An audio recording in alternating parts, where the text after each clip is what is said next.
In this session, we will learn about yet another important dynasty of South India of the medieval period, and that is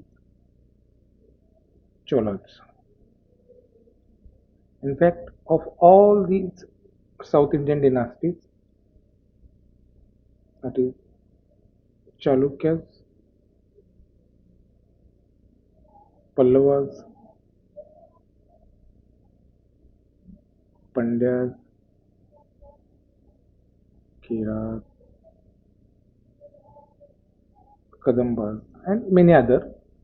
Of all these dynasties, Cholas was the most significant and magnificent.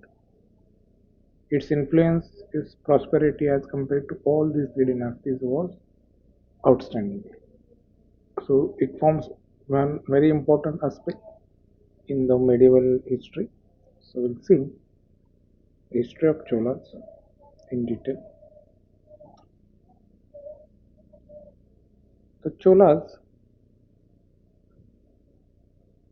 they were one of the three major Tamil dynasties alongside Keras and Pandyas. The Cholas,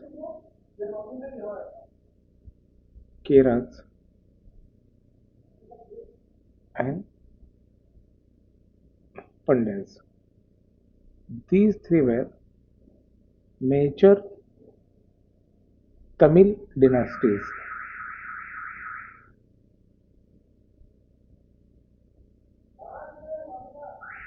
And of these Cholas came to prominence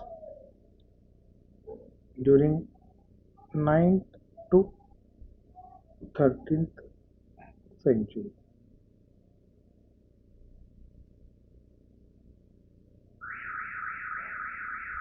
And they form a vast empire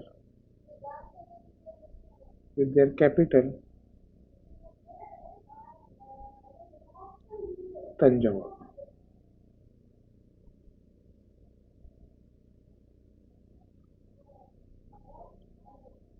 Now these Cholas, Keras, and Pandyas, all these three dynasties, they were mentioned in Sangam literature. Now this Sangam literature period of Tamil history is taken from 3rd century BCE, इसवी सन पूर्व तिसरं शतक, 3rd century CE. त्यामुळे तिसऱ्या शतकाच्या अगोदर सुद्धा चोलाज अस्तित्वात होते, केराज अस्तित्वात होते, पंड्याज अस्तित्वात होते. But the particular part of Cholas which we are studying today, that Chola Empire belongs to 9th and 13th century. त्यामुळे संगम लिटरेचरमध्ये ज्या डिनास्टीजचा उल्लेख होता हे सगळे ते अर्ली होते. जसं अर्ली पल्लवाज होते तसे early Cholas, early Cheras, early Pandyas हे खूप जुने आहेत, तेव्हापासून चालत आलेले आहेत. आणि मेजर रिवायवल त्यांचा ह्या दरम्यान झाला चोलाचा 9th to 13th सेंचुरी. तर ह्या संगम लिटरेचरमध्ये ह्या चोलाजना दे आर रेफर्ड ॲज मुवेंदर.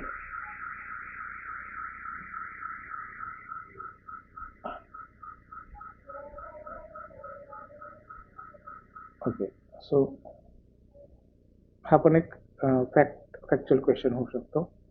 कोणत्या राजवटीला संगम लिटरेचरमध्ये मुवेंदर म्हणून ओळखलं जातं? तर ती या तीनपैकी चोलाच आहे.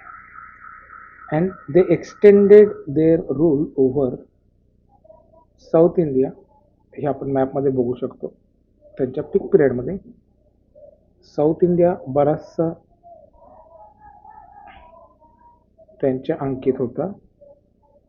त्याचबरोबर Sri Lanka, for the first time Sri Lanka came under influence entirely under Indian dynasty, that is of Cholas. हे आपण बघू शकतो मॅपमध्ये सुद्धा. and Southeast Asia also.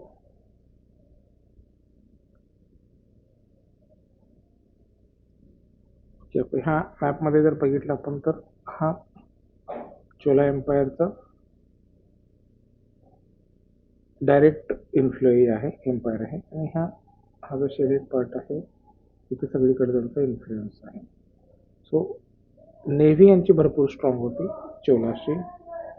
So with the help of that strong navy they ruled over seas of uh, eastern coastal India, आणि बरंचसं prosperous हे empire होतं. त्यांचे मेजर रूलर्स बघू आपण. Primarily, as we have seen, we will be discussing this Chola Empire from 9th to 13th century. त्यामुळे यांना आपण म्हणू इम्पिरियल चोला, ज्यांनी एम्पायर उभारणी करण्याचा प्रयत्न केला ते इम्पिरियल चोला. संगम लिटरेचरमध्ये ज्यांचा उल्लेख होता ते अर्ली चोलाज. ओके, तर ह्या इम्पिरियल चोलासचा कालखंड हा 850 टू 1279 AD पर्यंत डॉक्युमेंटेड आहे. So beginning in 19th century till 13th century हा कालखंड आपण असाइन करू शकतो imperial Chola. Now will see one by one major Chola rulers.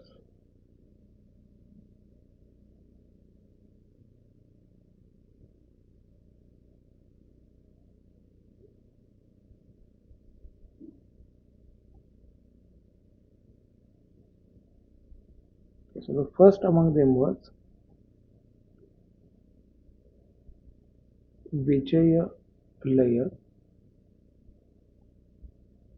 Chola. He was considered as founder of Chola Empire, and he ruled for the period 847 to 871.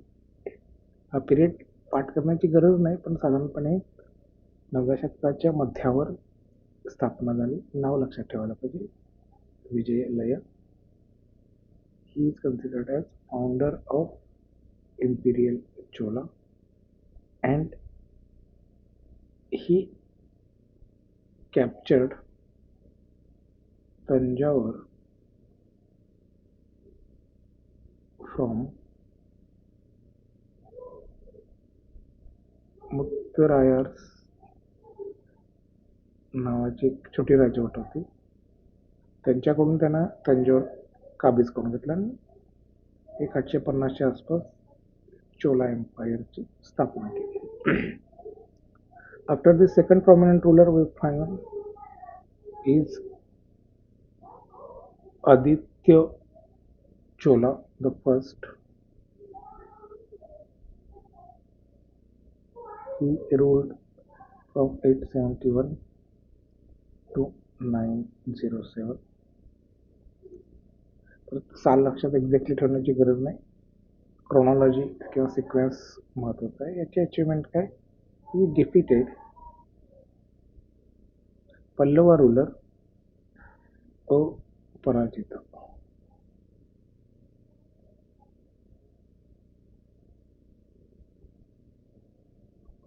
आणि याच्यामुळं पल्लवा यांच्या ताब्यात असलेला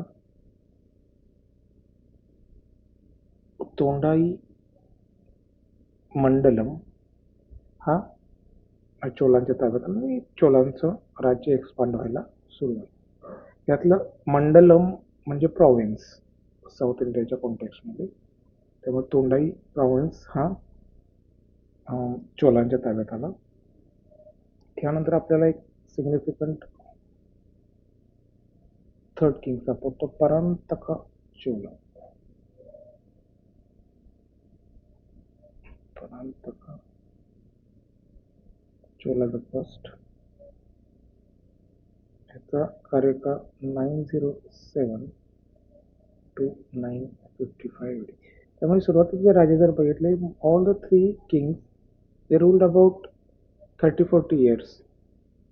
म्हणजे याला स्थापन केलं त्याने 30-40 वर्ष राज्य केलं, त्याच्यानंतर 30-40 वर्ष राज्य, त्यानंतर 30-40 वर्ष राज्य. त्यामुळे 100 वर्षांच्यासाठी 3 राजांचं स्टेबल शासन ह्या भागाला मिळालं, त्यामुळे फ्लरिश होऊ शकलं. परांतका चोलानं जे आदित्य चोलावरनं जे एक्सपान्शन चालू केलं होतं ते परांतका चोलानं पुढं वाढवलं. And he assume title Madurai कोंडा. मदुराई कोंडा हे तर मदुराई कोंडा म्हणजे काय, ज्यांना मदुराई जिंकली आहे तो असा. त्यामुळं he captured Madurai and he took the title Madurai कोंडा. त्यामुळे हा एक ॲक्च्युअली इम्पॉर्टंट, कोणता चोला राजानं मदुराई कोंडा ही उपाधी लावली, तर ते परांतका चोलानं. कोणता राजानं स्थापन केली, तर ते विजयलय राजा. त्याचबरोबर या परांतका चोलाचे आणखीन एक्सपान्शन केले, त्यानं भरपूरशा बॅटल्स हे केल्या. या बॅटल सगळ्या डिटेलमध्ये लक्षात ठेवायच्या नाही. He defeated Pandya ruler Rajasimha and श्रीलंकेतला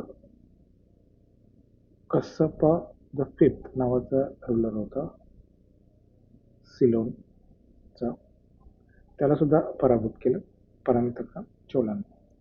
त्यानंतर राष्ट्रकूट किंग कृष्ण दुसरा याला सुद्धा पराभूत केलं, पण परत राष्ट्रकूटाने नंतर यांना पराभूत केलं. त्यामुळे राष्ट्रकूटाने यांच्यात द्वंद्व परांतका चोलाच्या काळात चालू झालं. मग परांतका चोलानं बरंचसं एम्पायर एक्सपांड केलं, कन्सॉलिडेट केलं, पण त्याच्यानंतर ह्या पिरियड 955 सालानंतर थोडीशी अराजकता माजली, इन्स्टॅबिलिटी माजली चोला एम्पायरमध्ये. आणि पण आणखीन एक पराक्रमी राजा लाभला चोला एम्पायरला, जरी ते इन्स्टॅबिलिटी असेल तर. त्यामुळे ते परत त्याने रिकॉन्सॉलिडेट केलं आणि तो राजा म्हणजे राजराजा चोला.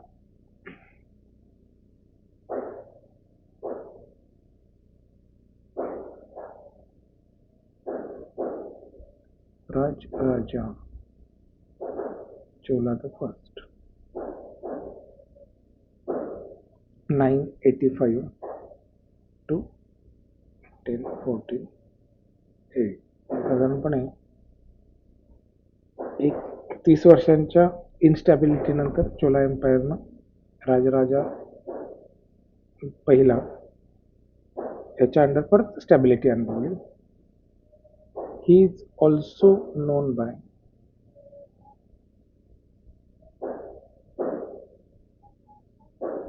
नेम पोन्नियिन सेल्व्हन. पोन्नियिन सेल्व्हन ह्या नावानं तो होता.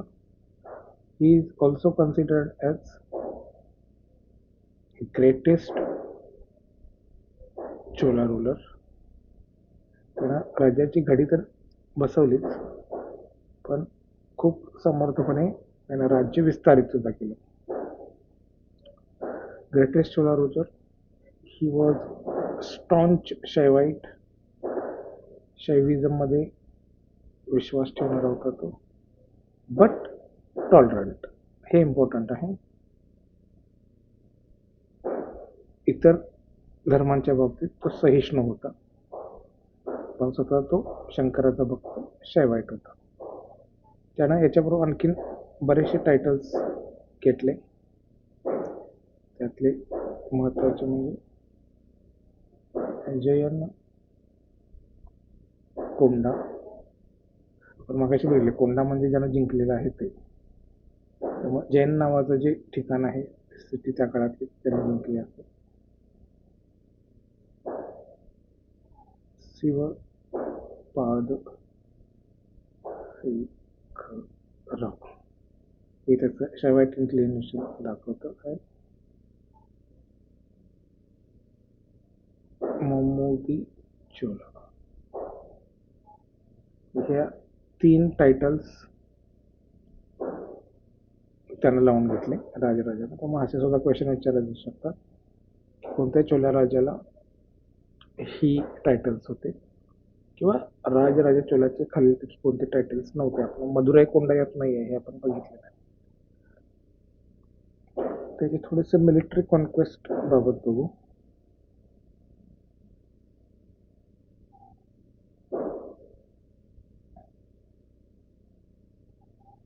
ही डिफिटेड केरा रुलर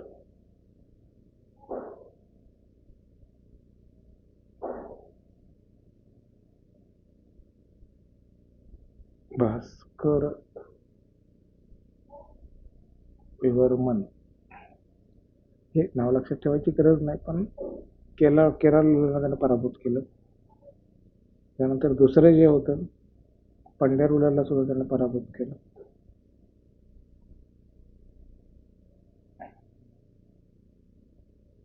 त्याचबरोबर Gangavati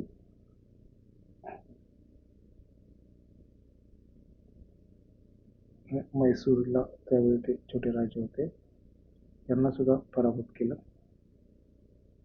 important thing, totally annexed northern Sri Lanka.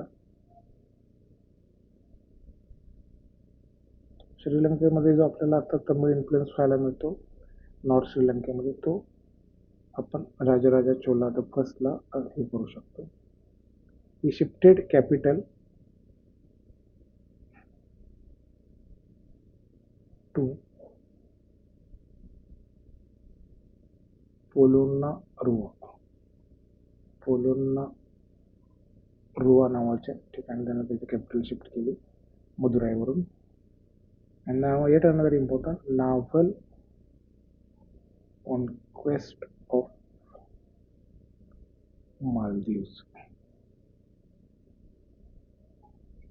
त्यामुळं मालदीवच्या बेटांच्यावर पहिला भारतीय राजानं स्वारी करून ताब्यात घेतलं, तो म्हणजे राजराजा चोला. त्यामुळं ह्या मिलिटरी कॉन्क्वेस्टमुळेच याला ग्रेटेस्ट रूलर मानलं जातं. पण याच्याबरोबरच याच्यानंतरचा जो राजा आला तो सुद्धा तितकाच पराक्रमी होता. आणि दे वर lucky, they were fortunate to have back to back two great kings, first in the form of Rajaraja Chola and immediately followed by Rajendra Chola. यांच्या याच्यानंतर जो राजा आला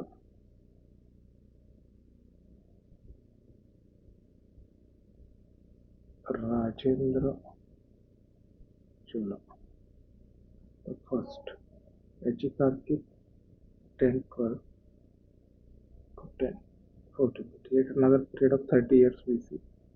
30 years is a very long period for a single king to rule. याचे titles आणि उपाधी लावून घेतले. मुडी कोंडन,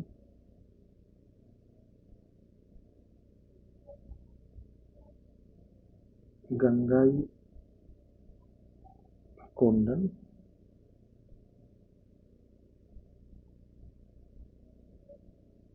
कदरम कोंडन.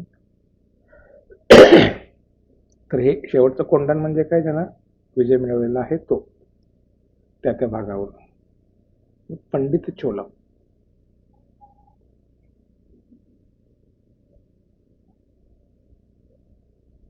पंडित चोला ही उपाधी घेतली. तर याचे सुद्धा मिलिटरी कॉन्क्वेस्ट सिग्निफिकंट आहेत.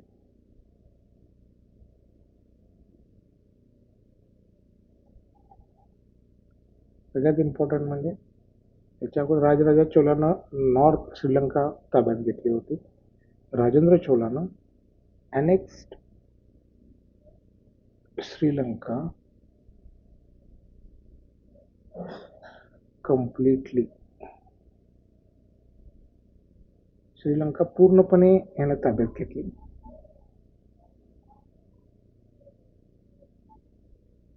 कॉन्कर्ड कदरम. आता हे कदरम आहे त्यामुळे ते कदरम कोंडण. तर कदरम म्हणजे काय? श्री विजय किंगडम. आता हे श्री विजय किंगडम कुठं होतं? तर साऊथ ईस्ट एशियामध्ये, मलेशिया, इंडोनेशिया ह्या भागामध्ये हे श्री विजय किंगडम होतं. तर ही नावल पॉवर एवढी त्यांची ग्रेट होती, श्रीलंका बेट त्याने ताब्यात घेतलं. साऊथ ईस्ट एशियामध्ये जे श्री विजय किंगडम होतं ते सुद्धा ताब्यात घेतलं.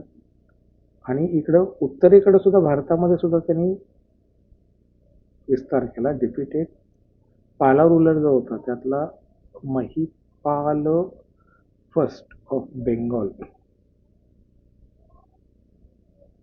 याला पराभूत करून गंगा नदीपर्यंत त्यांनी आपलं साम्राज्य नेलं. त्यामुळे गंगा नदीपर्यंत साम्राज्य साऊथ इंडियाचं पहिल्यांदा एका राजानं नेलं, ते राजेंद्र चोला.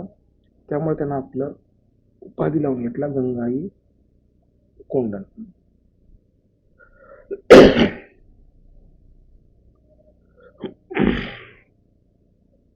He also excavated the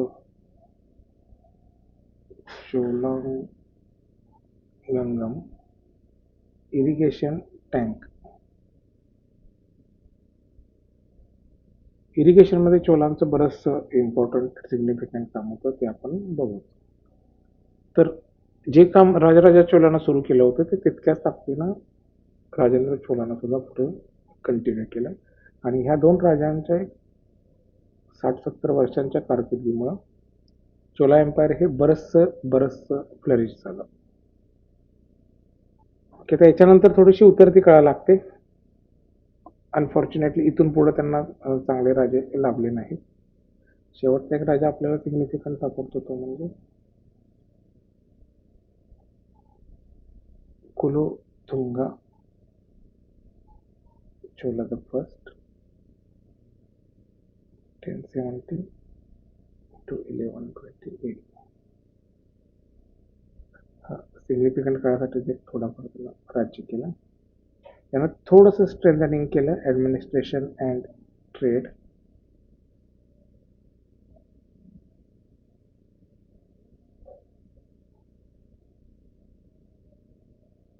And the important thing, he was contemporary of Ramanuja.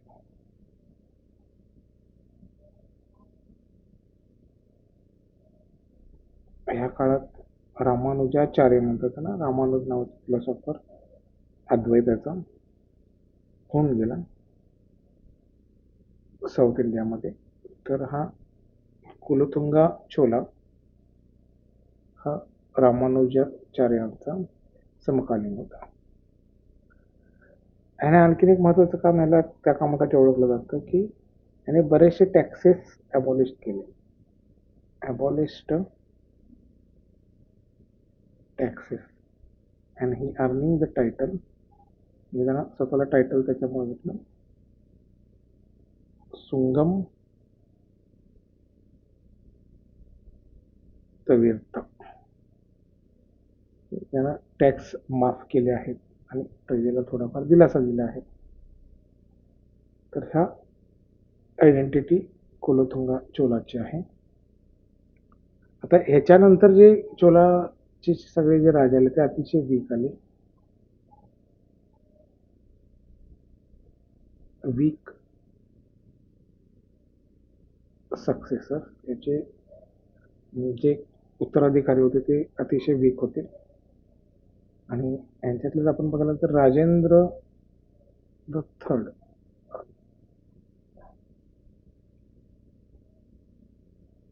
हा शेवटचा चोला किंग होता.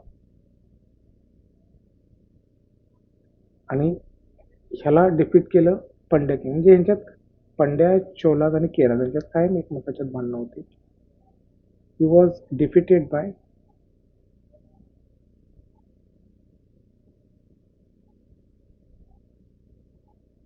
पंड्या किंग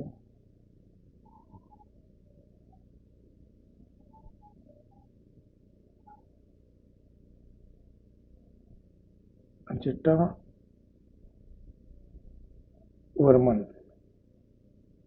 इन 1279 आणि इथं ऑफिशियली त्यांचं एंड झालं. त्यामुळं शेवट जो केला चोला एम्पायरचा तो पंड्यानेच केला, त्यांचे जे कंटेम्पररी होते त्यांनीच. तर ही पॉलिटिकल हिस्ट्री आहे चोला राजांची.